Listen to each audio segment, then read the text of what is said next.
பொருளுக்கு எதிராக சில விஷயத்த முன்னெடுக்கணுன்றதுல ரொம்ப ஸ்ட்ரிக்டா இருப்பேன்னு சொன்னாங்க இல்லையா? சொல்லி 24 மணி நேரத்துல தமிழ்நாட்டுல ஒரே இடத்துல மட்டும் 1700 கிலோ குட்கா பொருட்களை வந்து காவல்துறை பறிமுதல் செஞ்சு பெரிய குழி தோண்டி புதைக்கிறாங்கனாக்கா, அப்ப இதற்கு முன்னாடியும் காவல்துறைக்கு தெரியும் எங்க இருந்து சப்ளை வருது, எங்க வைக்கிறான், எவன் வச்சிருக்கான்னு தெரிஞ்சிருக்குல்ல. எல்லா கோயிலும் கேட்டாமா, 2 வருஷம் ஆச்சு, 2 வருஷத்துல நீங்க என்ன செஞ்சிருக்கீங்க, 2 வருஷத்துல என்ன நீங்க உங்களால பண்ண முடியும்னாரு. 2 வருஷத்துல 2 திராவிட கட்சிகளை ஓட விட்டு இங்க இருந்து முதல் முறையாக இப்படி ஒரு ஆட்சி மாற்றத்தை தளபதி கொடுத்திருக்காரு பொழுது, திமுக தான் இவங்க எல்லாருமே போய் ஆதரவு கொடுக்க சொன்னாங்க அப்படின்ற ஒரு பார்வை இருக்குது. பெரும்பான்மையை நீங்க நிரூபிக்கும் பொழுது எனக்கு தெரிஞ்சு 150 பேர் நமக்கு ஓட்டு போட்டிருப்பாங்க. அவர் லேட்டா அப்படி அசைச்சு பார்க்கலாம், நம்ம சப்போர்ட் தான் இருக்குன்ற மாதிரி இந்த ஆட்டம் போலாம் வைக்கலாம், அந்த சீனுக்கே இங்க இறங்கு. இந்த குழந்தைகள் மீதும் பெண்கள் மீதும் பாலியல் அத்துமீறல் நடந்திருக்கு மிக முக்கியமான காரணம் போதைன்னும் பொழுது, அதை ஒழிப்பதற்கான முன்னெடுப்பை நான் எடுக்கிறேன் பொழுது, அது வெறும் கஞ்சா அபின் ஹெராயினை ஒழிக்கிறது மட்டும் கூட டாஸ்மார்க்கையும் சேர்த்து தான் பொழுது ஃபர்ஸ்ட் இனிஷியேட்டிவே குழந்தைகள் பெண்கள் பாதுகாப்பு தான். அதுல எந்த காம்ப்ரமைஸ் இல்லைன்னு ஒரு நபர் நிற்கிறார்னாக்கா, அவரை தாண்டி தமிழ்நாட்டில் யார் நிற்க முடியுது?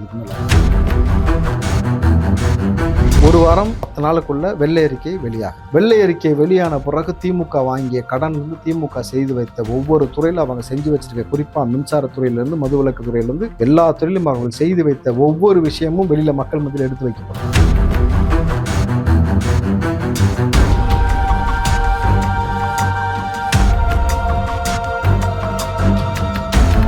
சார் வணக்கம். வணக்கம்மா. எப்படி சார் இருக்கீங்க? நல்லா இருக்கும். ஒரு கடந்த நேர்காணல் நம்ம வந்து எலெக்ஷனுக்கு ரிசல்ட் வர்றதுக்கு முன்னாடி பண்ணோம். ஸோ அதுவே வந்து பயங்கர வைரலா ஒரு விஷயம் கொடுத்துட்டு போயிருந்தீங்க. நான் வந்து கேட்டேன், இன்னைக்கு இருக்கிற சூழ்நிலைக்கு வந்து தாவேக்கா எதிர்கட்சியா வருமா சார் அப்படின்னு ஒரு கேள்வி கேட்டேன். அப்ப ஆளுங்கட்சியா வர்றோம், அடுத்த மீட் பண்றேன்னு சொன்னீங்க. ஸோ அதே மாதிரி ஆளுங்கட்சியா இன்னைக்கு சட்டமன்றத்தை அலங்கரிச்சுக்கிட்டு இருக்கு தாவேக்கா. எப்படி இருக்கு இந்த மொமெண்ட்? ஏன் கொடி பறக்க வேண்டிய இடத்துல இன்னைக்கு எவன் கொடிடா பறக்கும், கொடி பறக்குதா அப்படின்றது போல தளபதி விஜய் அவர்கள் தமிழ்நாட்டு மக்களால் தமிழ்நாடு விரும்பிய முதலமைச்சர்னு சொன்னது போல இன்னைக்கு வந்து களம் மாறி இருக்கு. இன்னும் சொல்ல போனா புதிய ஒரு ட்ரெண்ட் செக்டரா அவர் மாறிக்கிட்டு வர்றாரு. கலைஞர் ஜெயலலிதா கூட செய்யாத ஒரு விஷயம், மரபு சார்ந்து இன்னைக்கு முன்னாள் முதலமைச்சராக இருந்த ஸ்டாலின் அவர்களை நேரில் வீட்டில் போய் சந்திச்சு அவரோடு பேசியது மட்டும் இல்லாமல் தொடர்ச்சியா எல்லா அரசியல் கட்சி தலைவர்களுடைய அலுவலகம் வீடுன்னு போய் சந்திச்சு அந்த ஒரு அரசியல் மாண்பு, அதாவது நான் களத்துல வரும்பொழுது எனக்கு உங்களுக்கு மட்டும்தான் போட்டி நான் சொன்னேன், 40 கட்சிகள் சேர்ந்து என்னை எதிர்த்த பொழுதும் உங்களால் வெற்றி கொள்ள முடியவில்லை. காரணம் என்னன்னா, மக்கள் யார் பக்கம் நின்னாங்கன்ற தீர்ப்பை வழங்கிட்டாங்க. ஆனாலும் நமக்குள்ள ஆட்சி அதிகாரத்துல தான் போட்டி, மக்கள் மத்தியில் எலெக்ஷன் நிற்கிறதெல்லாம் போட்டியே தவிர உங்களுக்கும் எனக்கும் தனிப்பட்ட முறையில் எந்த ஒரு வெறுப்பும் கிடையாது. உங்கள் அனுபவத்தை நீங்கள் சொல்லுங்கள், நாங்கள் ஏற்றுக்கொள்கிறோம். எங்களுடைய சிறந்த ஆட்சியை நீங்கள் பார்ப்பீர்கள், உங்களுக்கும் நான் தான் முதலமைச்சர் அப்படின்றத அவர் வந்து பட்டவத்தமா சொல்ற மாதிரியான இந்த ஒரு அரசியல் பண்பு, நாகரிகம், ஒரு புது ட்ரெண்ட் உருவாக்கிட்டர்லமா. காலங்காலமா வெள்ளை வேஷ்டி சட்டை, கதர் வேட்டை, கதர் சட்டின்னு சொல்லிட்டு கஞ்சி போட்டுக்கிட்டு இருக்கணும் பொழுது ஒரு கோட் சூட் போட்டு இவ்வளவு ஒரு ஹேண்ட்ஸமா ஒரு முதலமைச்சர் வந்து உட்கார்றாரு.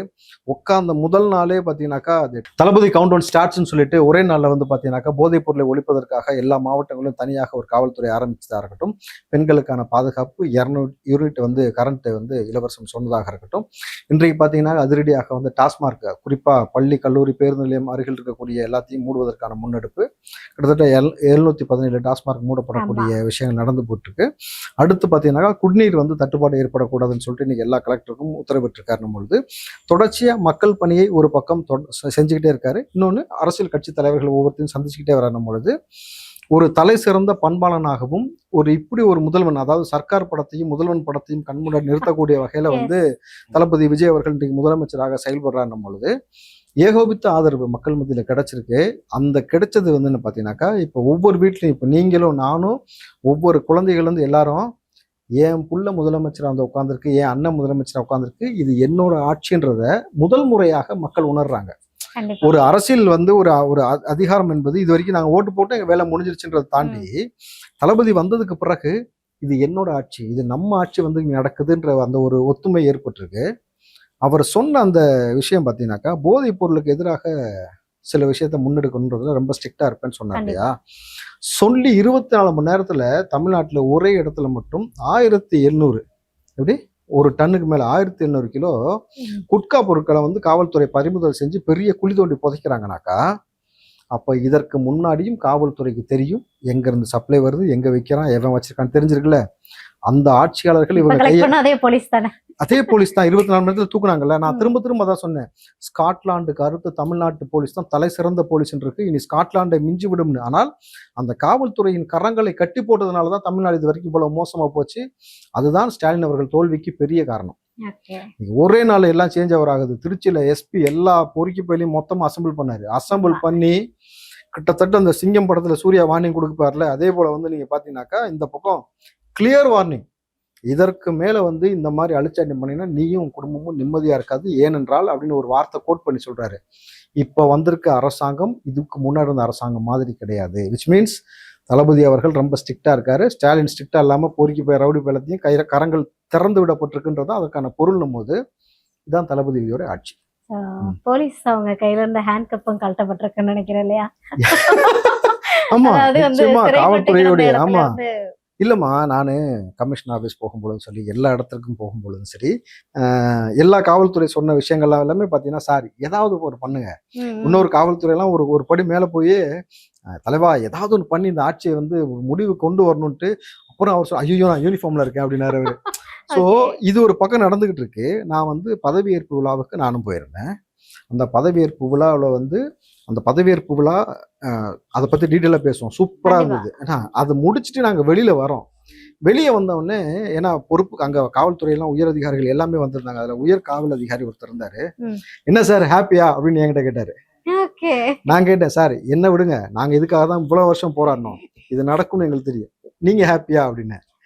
சார் நான் யூனிஃபார்ம்ல இருக்கேன் சார், சொல்ல முடியாது சார் அப்படின்னாரு. விச் மீன்ஸ் அவர் அவ்வளோ ஹாப்பி. அந்த முகத்துல வந்து எனக்கு தெரிஞ்சு, சார் உங்க முகமே சொல்லுது நீங்க சந்தோஷப்படுறீங்கன்னு சொல்லிட்டு நான் அங்கிருந்து கடந்து வந்தேன். அப்போ ஏன்னா ஒவ்வொரு காவல்துறை அதிகாரிகளும் இதற்கு முன்னாடி பேசினதே என்கிட்ட என்னன்னாக்கா, எங்களுக்கும் பிள்ளைகள் இருக்கு, இந்த போதை கலாச்சாரம் இந்த அளவுக்கு மோசமா இருக்கு, பிள்ளைகளுக்கு பாதுகாப்பு இல்லாத பாலியல் அத்துமீறல் இருக்குன்னும் பொழுது பயந்தாங்க. இந்த சமூகம் வந்து மறுபடியும் திமுக வந்து விட்டால் தமிழ்நாட்டில் குழந்தைகளுக்கோ பெண்களுக்கோ பாதுகாப்பு இல்லாத சூழல் கண்டிப்பாக இருக்கும். அதில் வந்து எந்த மாற்றம் கிடையாது. இன்னும் சொல்ல போனால் கனிம வள திருடுன்றது உச்சபட்சமாக இருக்கும். ரவுடிசம் எந்த அளவுக்கு இருக்கும்ன்றதையும் நம்ம கண்ணுக்கு முன்னாடி பார்த்துருக்கணும் பொழுது இது ஒரு ட்ரமாட்டிக் சேஞ்ச் ஓவர். இது வரலாற்றில் இப்படி ஒரு நிகழ்வு இது வரைக்கும் எந்த ஸ்டேட்லையுமே நடந்ததில்லை. இன்னும் எம்ஜிஆர் அவ்வளோ வருஷம் இருந்து தான் 35% வாங்கினாங்க. நாங்கள் இவர் உள்ள 35 அவர் கிடையாது, 32 சம்திங். ஓகேங்களா? பட் தளபதி அவர்கள் வந்த இந்த 2 வருஷத்துல இவ்வளோ பெரிய ட்ரமாட்டிக் சேஞ்ச். எல்லா கோயிலும் கேட்டாமா, 2 வருஷம் ஆச்சு, 2 வருஷத்துல நீங்க என்ன செஞ்சிருவீங்க, 2 வருஷத்துல என்ன நீங்க உங்களால பண்ண முடியும்னாரு. 2 வருஷத்துல 2 திராவிட கட்சிகளை ஓட விட்டு இங்க இருந்து முதல் முறையாக இப்படி ஒரு ஆட்சி மாற்றத்தை தளபதி கொடுத்துருக்காருன்னும் பொழுது யோகபித்த சந்தோஷம் எல்லாருக்குமே, எல்லாரும் மனசுலயும் சந்தோஷம். என்னன்னாக்கா, அப்பா நீ நம்ம நல்லா இருப்போம். ஏன்னா தளபதி அவர்கள் பதவியேற்ற உடனே சொன்ன வார்த்தை இருக்குல்ல, என்னுடைய அமைச்சர்களுக்கு அமைச்சர்ல இருந்து கட்சி தொண்டன் வரைக்கும் நம்ம ஜெயிச்சிட்டோம், ஒரு ஆட்டம் ஆடலாம் நினைச்சிங்கனாக்கா அப்படி ஒரு நினப்பு இருந்தா அப்படியே எரேஸ் பண்ணு அப்படின்னாரு. ஏன்னா இதைத்தான் நான் தளபதி எதிர்பார்த்தேன். ஏன்னா நான் வந்து முன்னாடி காங்கிரஸ்ல இருந்து கொண்டே திமுக விமர்சிச்சேனாக்கா அந்த சரியான ஆட்சி முறை கொடுக்கலன்னு நான் விமர்சிச்சேன். தளபதி நான் எதற்காக ஆரம்ப கட்ட காலத்துல இருந்து ஆதரிச்சோம்னாக்கா, இவர் வந்தா நிச்சயமா ஒரு நல்லாட்சி நடக்கும், பெரிய பெரிய ட்ரமாட்டிக் சேஞ்ச் ஏற்படும் நினைச்சேன். அது நடந்துருச்சு. இப்போ அவர் சொன்ன அந்த வார்த்தை மிக முக்கியமான வார்த்தை. யாரும் திமுக வந்து முன்னாடி பிரியாணி கடையில் போய் சண்டை போடுறது, மாமூல் வாங்குறது, இந்த மாதிரி பண்ணிக்கிட்டு இருந்தால அந்த மாதிரியான எந்த விஷயமும் நம்ம ஆட்சியில் இருக்கக்கூடாது. ஏன்னா இது தளபதியோட ஆட்சி மட்டும் கிடையாது, ஒவ்வொரு மக்களும் சேர்ந்து தேர்ந்தெடுத்த மக்கள் ஆட்சி. கண்டிப்பா. அப்போ இதுல வந்து இப்படி ஒரு நினைப்போட எவனும் ஊருக்குள்ள சுத்தாதீங்கன்னு சொல்லி அவர் கிளியர் வார்னிங் கொடுத்தது, அதைத்தான் நம்ம எதிர்பார்த்தோம். ஏன்னா இன்னைக்கு இல்லை, எனக்கு இன்னமும் என்னுடைய பொறுப்பு கடமை கூடி இருக்குன்னு நினைக்கிறேன். மக்கள் என்னெல்லாம் தளபதி சொல்லணும்னு நினைக்கிறாங்களோ அதை நம்ம சொல்ல போறோம். நம்ம ஆட்சியில் இருக்கக்கூடிய நபர்களே சில தவறுகள் செஞ்சாலும் அது கட்சி தலைமையிட்டு நம்ம சொல்ல தான் போறோம். அதுக்கான வேலையை தான் நம்ம தொடர்ந்து செய்ய போறோம். பொழுது ஒரு நல்ல ஆட்சி கிடைச்சிருக்குமா, நிச்சயமா எல்லாரும் தளபதி சொன்னது போல நல்லா இருக்கும். ஓகே, அதாவது வந்து ஃபீல் பிரீத் வந்து அப்படி ஒரு மாதிரி ஃபீல் பண்ணி பிரீத் பண்ணுங்க அப்படின்ற ஒரு ஸ்பேஸ் வந்து எல்லாருக்குமே கிடைச்சிருக்கு அப்படின்னு நான் நம்புறேன். ஸோ ஒரு பெரும்பான்மை கிடைக்காத பட்சத்துல காங்கிரஸா இருக்கட்டும், விசிகா, கம்யூனிஸ்டுகள் எல்லா கட்சிகளுமே தங்களுடைய ஆதரவை கொடுத்து இந்த ஆட்சி நிலைக்கு செஞ்சிருக்காங்க. இதுக்கு பின்னாடியும் ஒரு பேசு பொருள் இருக்கு. என்ன அப்படின்னு உங்களுக்கும் தெரிஞ்சிருக்கும்னு நினைக்கிறேன். திமுக தான் இவங்க எல்லாருமே போய் ஆதரவு கொடுக்க சொன்னாங்க அப்படின்ற ஒரு பார்வை இருக்குது. இன்னைக்கு வந்து பெரும்பான்மை நிரூபிக்க சொல்லியிருக்காங்க. சட்டமன்றத்துல பெரும்பான்மை நிரூபிக்கிறோம். இன்னைக்கு நிரூபிக்கும் பொழுது எத்தனை நபர்கள் நமக்கு ஓட்டு போறாங்கன்னு பார்த்து நீங்க தெரிஞ்சிடலாம் இவர்கள் சொன்ன கூற்று எல்லாம் பொய்யாகுதுன்னு. அதிமுகவில் இருக்கக்கூடிய மிக முக்கியமான புள்ளியும் நமக்கு தான் வந்து வாக்களிக்கிறாங்க. டிடிவி கூட இருந்த நபரும் நமக்கு தான் வாக்களிக்கிறாங்க, இவங்களும் வாக்களிக்கிறாங்கன்னும் பொழுது பெரும்பான்மையை நீங்க நிரூபிக்கும் பொழுது எனக்கு தெரிஞ்சு 150 பேர் நமக்கு ஓட்டு போட்டிருப்பாங்க. ஸோ மிகப்பெரிய பெரும்பான்மையோடு தளபதி அவர்கள் களத்தில் நிற்பாரு. அவர் லேட்டாக அப்படி அசைச்சு பார்க்கலாம், இல்லை கூட்டணி கட்சிகளாம் நாங்கள் வந்து எங்களால் தான் நீங்கள் வந்து ஆட்சி வந்திருக்கீங்கன்னு சொல்லிட்டு கூட்டணி கட்சியில் இருக்கக்கூடிய நபர்களை தலைவர்களை தாண்டி இந்த கட்சிக்காரன் இருப்பான்ல அங்கங்கே லோக்கலில் அவன்லாம் நம்ம வந்து என்ன வேணாலும் பண்ணலாம், நம்ம வந்து நம்ம சப்போர்ட் தான் இருக்குன்ற மாதிரி இந்த ஆட்டம் போலாம் வைக்கலாம். அந்த சீனுக்கே இங்கே இடம் கிடையாது. அந்த மாதிரி விஷயமே நடக்காது. மிகப்பெரிய பெரும்பான்மையை இன்னைக்கு வந்து சட்டமன்றத்தில் நிரூபிக்கிறார் தளபதி அவர்கள் பொழுது. இனி எப்படி எம்ஜிஆர் இருக்கும் வரை எம்ஜிஆர் இருந்தாரோ, அவருடைய ஆட்சி தான் இருந்ததோ, அதே போல தளபதி என்ற ஒற்றை நபர் இருக்கும் வரைக்கும் அவர்தான். இன்னும் சொல்ல போனீங்கன்னா தளபதியிடம் இருந்து எல்லாரும் எதிர்பார்க்காத ஒரு விஷயம் என்னன்னாக்கா, ஜெயலலிதாவோட மிக ஸ்ட்ரிக்டா இருப்பார். சின்ன தவறுன்னு செஞ்சாலும் அடுத்த நாள் அவங்க அமைச்சராக இருக்க மாட்டாங்க. கிளியர்லி நான் ரொம்ப தெளிவாக கான்ஃபிடண்டாக சொல்கிறேன். எனக்கு தெரியும் அவருடைய ஆட்டிடியூட் எப்படி, அவர் எந்த நோக்கத்தில் வந்தாருன்றது அவருக்கு தெரியும். ஒரு சின்ன தவறு நடந்துச்சுன்னா கூட அதை அவர் அனுமதிக்க மாட்டார். விடிஞ்சா நம்ம அமைச்சராக இருக்க மாட்டோம்ன்றத அவங்க உணரக்கூடிய தருணமும் நடக்கும். கிளியர் வார்னிங் எல்லாமே நடக்கும். ஸோ இப்போவே கூப்பிட்டு சொல்லிட்டாரு, இந்த தேவையில்லாத எந்த நினைப்பும் வச்சுட்டு வரக்கூடாது. நம்ம வந்தது நல்லாட்சி கொடுக்கறதுக்காக. நான் மெயின் அதனால தான் எல்லாத்தையும் தூக்கி போட்டுட்டு உள்ள வந்து களத்தில் நின்னேன். ஏன்னா இன்றைக்கு ஒவ்வொரு நபரும் ஜெயிச்சிருக்காங்கல்ல, அவங்களோட இண்டிவிஜுவாலிட்டியில் ஜெயிக்கல, தளபதின்ற ஒற்றை முகத்திற்காக விழுந்த ஓட்டு தான் பொழுது அந்த ஒற்றை நபர் அன்னைக்கு தெளிவாக சொல்லிட்டாரு, இந்த பவர் சென்டர் அந்த பவர் சென்டர்லாம் கிடையாது, ஒரே பவர் சென்டர் நான் தான்ட்டாரு. ஸோ அந்த மனிதர் மிக நேர்த்தியாக ஒரு அழகான ஒரு அரசியலையும் முன்னெடுத்து போவார். அவருக்கு சின்ன களங்கம் கூட வர்றதுக்கு நான் அனுமதிக்க மாட்டேன். அதில் எவனாவது சேட்டை பண்ணீங்கன்னு தெரிஞ்சாக்கா ராவுத்தராகவே தான் நிற்பேன். எவனுக்கும் காம்ப்ரமைஸ் ஆகி போய்க்கூடிய ஆள் நான் கிடையாதுன்னும் பொழுது, தவறுனா தவறுன்றதை பட்டவத்தமாக தலைமைக்கும் தெரியப்படுத்துவோம், மூஞ்சிக்கு நேரமும் சொல்லுவேன். அப்படின்னும் பொழுது நல்லாட்சி தொடரும். அதற்கு எப்பயுமே என்னுடைய பங்களிப்பு தொடர்ச்சியாக இருந்துகிட்டே இருக்கும். Super sir. நல்லாட்சியை வந்து தொடரும் அப்படின்றது தான் மக்களுடைய ஆசை. அதனாலதான் வந்து எதையுமே பத்தி யோசிக்காம யாருமே யோசிக்காத ஒரு டிராமாட்டிக் சேஞ்ச் நடந்திருக்கு தமிழகத்துல அப்படின்னு சொல்லலாம். சரி, ஓகே. இப்போ நம்ம அதிமுகல இருந்து நீங்க காலையில நியூஸ் பார்த்திருப்பீங்கன்னு நினைக்கிறேன். சி.வி. சண்முகம் அவர்கள் தலைமையிலான ஒரு அணி வந்து நாங்க வந்து தாவேக்காவுக்கு முழு ஆதரவு தெரிவிக்கிறோம் அப்படின்னு ஒரு விஷயத்த சொல்லியிருந்தாங்க. இது வந்து அதிமுகவை பிளவுபடுத்தி தாவேக்கா கூட கூட்டணிக்கு வந்தா தாவேக்கா அக்செப்ட் பண்ணிக்கிற மனநிலையில இருக்காங்களா? இல்லம்மா, நீங்க அதை அப்படி பார்க்க கூடாது. ரெண்டு கோணத்துல பார்க்கணும். என்னன்னாக்கா, இப்போ அதிமுக அப்படிங்கிறது எடப்பாடி தலைமையில் இருக்கக்கூடிய பிஜேபியை ஆதரிக்கக்கூடிய அதிமுக. பிஜேபியை வேண்டாம்னு சொல்லிட்டு வெளியில வந்திருக்காங்கல்ல, சி.வி. சண்முகம், எஸ்.பி. வேலுமணி, இவங்க தலைமையில் வர்றதுன்றது பிஜேபியை ஆதரிக்காத ஒரு நபராக இவர்கள் வெளியில வராங்க பொழுது, ஸோ தளபதி விஜய் அவருடைய நோக்கம் இன்னமும் தெளிவா இருக்கு. அதை அவங்க புரிஞ்சுக்கிட்டாங்க.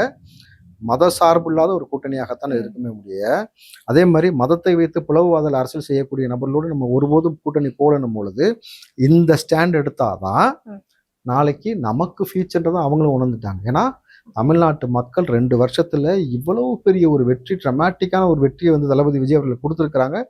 இன்னும் வந்து பார்த்தீங்கன்னாக்கா கடைசி நேரத்தில் அந்த கிளாம்பாக்கம் அந்த பஸ் பிரச்சனை அந்த பிரச்சனை இல்லாமல் போச்சுனாக்கா எவ்வளவு பெரிய ஹியூஜ் நம்பர் வந்திருக்கும் நமக்கு தெரியணும் பொழுது எல்லா கட்சிக்குமே புரியுதுமா. எல்லா கட்சிக்குமே உணர்ற ஒரே விஷயம், எம்ஜிஆரை மிஞ்சி விட்டார் தளபதி விஜய் அவர்கள். இவரை இன்னொரு எம்ஜிஆர்னா சொல்லக்கூடாது, இவர் தான் முதல் விஜய். இவர் தான் வந்து ஒரு புதிய ஒரு ட்ரெண்ட் உருவாக்கி இருக்காரு பொழுது, காஸ்டியூம்ல இருந்து அவருடைய செயல்பாடுல இருந்து கட்சி எதிர்கட்சியில இருந்து இருக்கக்கூடிய எல்லா தலைவரும் சந்திக்கிறதுல இருந்து மக்களை அணுகிறதுல இருந்து அதிகாரிகளை மாற்றுவதிலிருந்து இருந்து முதல் நாளே வந்து பாத்தீங்கன்னாக்கா ரொம்ப ஸ்டெபனா போதைக்கு எதிராக நின்னதா இருக்கட்டும். ஏன்னா எந்த அரசாங்கமும் எடுத்த உடனே டாஸ்மார்க் எல்லாம் கை வச்சதே கிடையாது. அதை வச்சுதான் வருமானமும் பார்க்கும், அதை வச்சுதான் தொழில் நிறுவனங்களை வந்து அவங்க கிட்ட வச்சிருப்பாங்க. அப்படின்னும் பொழுது ரெண்டாவது இதுல கை வச்சா வந்து மக்கள் நம்ம மேல ஒரு வெறுப்பை சம்பாதிப்பாங்க அப்படின்னு ஒரு காலங்காலமா ஒரு விஷயத்த வந்து நமக்குள்ள புகுத்தி வச்சு மக்களை குடிக்கு அடிமைப்படுத்தி வச்சிருந்தாங்க. என் ஆட்சி அப்படி கிடையாதுடா. மக்கள் இப்படி கொரோனா காலத்துல குடிக்காம உயிரோடு தானே இருந்தான், செத்தா போனா அத்தனை பேரும். அப்போ நம்ம எடுக்கக்கூடிய முன்னெடுப்புல தான் வந்து இந்த குழந்தைகள் மீதும் பெண்கள் மீதும் பாலியல் அத்துமீறல் நடந்திருக்கு. மிக முக்கியமான காரணம் போதைன்னும் பொழுது அதை ஒழிப்பதற்கான முன்னெடுப்பை நான் எடுக்கிறேன் பொழுது அது வெறும் கஞ்சா அபின் ஹெராயினை ஒழிக்கிறது மட்டும் கூட டாஸ்மார்க்கையும் சேர்த்து தான் பொழுது இனிஷியேட்டிவ் ஃபர்ஸ்ட் இனிஷியேட்டிவே குழந்தைகள் பெண்கள் பாதுகாப்பு தான். அதுல எந்த காம்ப்ரமைஸ் இல்லைன்னு ஒரு நபர் நிக்கிறாருனாக்கா அவரை தாண்டி தமிழ்நாட்டுல யார் நிக்க முடியும் இதுக்கு மேல? ஏன்னா நமக்கு கிட்டத்தட்ட வந்து 108 சீட் அப்படின்றது வந்து சின்ன நம்பர் கிடையாது சீரியஸ்லி. ஏன்னா வந்து அதை யாருமே எக்ஸ்பெக்ட் பண்ணாத ஒரு விஷயம். தேர்தலுக்கு முன்னாடி எல்லாருமே என்ன சொல்லியிருந்தாங்கன்னு உங்களுக்கே தெரியும். ரிசல்ட் வர்றதுக்கு முன்னாடி 30 சீட் வாங்குவாரு, 40 சீட் வாங்குவாரு, இப்படி ஒரு குறிப்பிட்ட கூட சொல்லலையேம்மா. அண்டா குண்டா பெரிய மிஸ்ஸஸ் எல்லாமே தொடப்பக்கட்ட எல்லாம் பேசுன பேச்சு எவ்வளவு பேச்சு. இன்னைக்கெல்லாம் அண்டா குண்டாலாம் வந்து காயலாங்கடை கூட போகுதுன்னு நினைக்கிறேன். எனக்கு தெரியல. அது வந்து படவு கடைக்கெல்லாம் முன்னாடி வாங்குவாங்கல்ல, இப்போ அதுக்கு வேல்யூ இல்லை, காயலாங்கடை தான். அப்போ அவர் மீது வைக்கப்பட்ட விமர்சனம், அவருக்கு கட்சியை வந்து தொடர்ச்சி அவங்க கிரிட்டிசைஸ் பண்ணி பேசினது, கட்சியில் எங்களை போன்ற நபர்கள் இருந்து அந்த கட்சிக்காக நாங்கள் பேசும்போது எங்கள் மீது வைக்கப்பட்ட விமர்சனம், தனிப்பட்ட என்ன சொல்றது மோசமான சொல்லாடல், தலைவர் மீதும் தனிப்பட்ட முறையில் வந்து காழ்ப்புணர்ச்சியோட பேசினதுன்ற மாதிரியான ஹியூஜ் நாங்கள் எதிர்கொண்ட விஷயம் பெருசு. கண்டிப்பா. ஆனால் யாருமே எதிர்பார்க்காத விஷயம் இவங்க எல்லாருமே சொல்றேன். எங்களுக்கு தெரியும் ரொம்ப கான்ஃபிடண்டா இருந்து யாருமே எதிர்பார்க்காது தளபதி விஜய் அவர்கள் முதலமைச்சரா வருவாரா, இது எப்படி நடந்துச்சு அப்படின்ற மாதிரி ஒவ்வொருத்தரும் இந்த குழப்பத்தை தாண்டி சிஎம்மா இருந்த முன்னாள் சிஎம்மா இருந்தக்கூடிய ஸ்டாலின் அவர்கள் தோல்வின்றது தமிழ்நாடே எதிர்பார்க்காத ஒரு பெரிய ஒரு பேரதிர்ச்சியாகத்தான் எல்லாரும் பேசினாங்க. கண்டிப்பா. பட் ஆனால் நான் வந்து எனக்கு அதில் ஒரு பெரிய பேரதிர்ச்சிலாம் கிடையாது. ஏன்னா ஒரு முதலமைச்சருக்கு கீழே தான் லா அண்ட் ஆர்டர்ல இருந்து எல்லாமே வருதுன்னும் பொழுது அவர் சரியாக இருந்திருந்தால் இவ்வளவு மோசமான ஒரு நிலை ஏற்பட்டிருக்காது. திமுக ஆட்சியில போராடாத துறை இந்த துறைமா, அந்த செவிலியர் மருத்துவர், அதுவும் இந்த தூய்மை பணியாளர்கள் போராடின போராட்டம், அப்போ வந்து சேகர் பாபுல நடந்துக்கிட்ட விதம், முதலமைச்சர் அவங்களை அணுகின விதம், மெரினா பீச்சில் இறங்கி அவங்க வந்து தன்னை தற்கொலைக்கு வரைக்கும் முயன்ற பொழுதும் கூட இவர்கள் நடத்திய அந்த ஒரு போக்கு, ஆசிரியர்களை வந்து கையை உடைச்சது முதல் கொண்டு அவர்களை அரெஸ்ட் பண்ணது, துதிக்கோர் எல்லா துறை சார்ந்து போராடாத துறையே கிடையாது. எல்லா நபர்களும் போராடிய பொழுது இப்போ இவ்வளவு மோசமான ஆட்சி கொடுத்துட்டு திரும்ப தெனாவட்டா திமிரா பேசின பேச்சு ஒவ்வொரு நபர்களும் மறுபடியும் நாங்க தான் 200க்கும் வருவோம் 200. ஆனா வந்து சேகர் பாபு சொன்ன ஒண்ணு மட்டும் நடந்துச்சுன்னு நினைக்கிறேன். மறுபடியும் நாங்க 34 ஜெயிப்போம்னாரு. 234 சொல்லல, அதுக்கேற்ற மாதிரி வெறும் 34 தான் ஜெயிச்சு. ஆனா அந்த மனுஷன் ஒரு சீன் போட்டு அழுகிற மாதிரி ஒரு வேலையை பார்த்தாரு தெரியுமா ஸ்டாலின் கூட்டு போகும்போது. சரி, நான் கேட்கிறேன், சேகர் பாபுக்கு நேரடியா ஒரு கேள்வியை வச்சுக்கலாமே. தமீமுன் அன்சாரி கூட்டணியில் இருக்கக்கூடிய ஒரு நபர் வந்து அந்த கட்சிக்கு அவர் தான் தலைவர். ஸ்டாலின் தோல்வியை பார்த்த உடனே வந்து பதறிக்கிட்டு நான் என்னுடைய பதவியை ராஜினாமா பண்றேன், அந்த தொகுதியில் நீங்க நில்லுங்க அப்படின்னு ஸ்டாலின் சொன்னாரு. ஏன் சேகர் பாபு அதை சொல்லலை? அழுது சீன் போட்டீங்கல்ல, அப்போ உங்களுக்கு பதவி வெறி தானே, பதவி வெறி தானே ஐயா, உங்களுக்காக நான் என் பதவியை ராஜினாமா பண்றையா, நீங்க நில்லுங்கன்னு சொல்லியிருக்கலாம்ல. இல்ல வேற திமுகல ஜெயிச்சு வந்து யாருமே சொல்லலையம்மா எம்எல்ஏக்கள் நாங்க ராஜினாமா செய்யறோம் நீங்க நில்லுங்கன்னு சொல்லி? அப்படித்தானே சொல்லியிருப்பாங்க ஒரு தலைவன், ஒரு கட்சியின் தலைவர் தோத்த பிறகு. ஆனா தமீமுன் அன்சாரி சொன்ன பிறகும் ஸ்டாலின் அவர்களை ஏத்துக்கொள்ள. ஏன் தெரியுமா? நான் மறுபடியும் தோக்கணும், அதை நீ பார்க்கணுமா அப்படின்னு நினைப்பு அவருக்கு இருக்குமா இருக்காதா?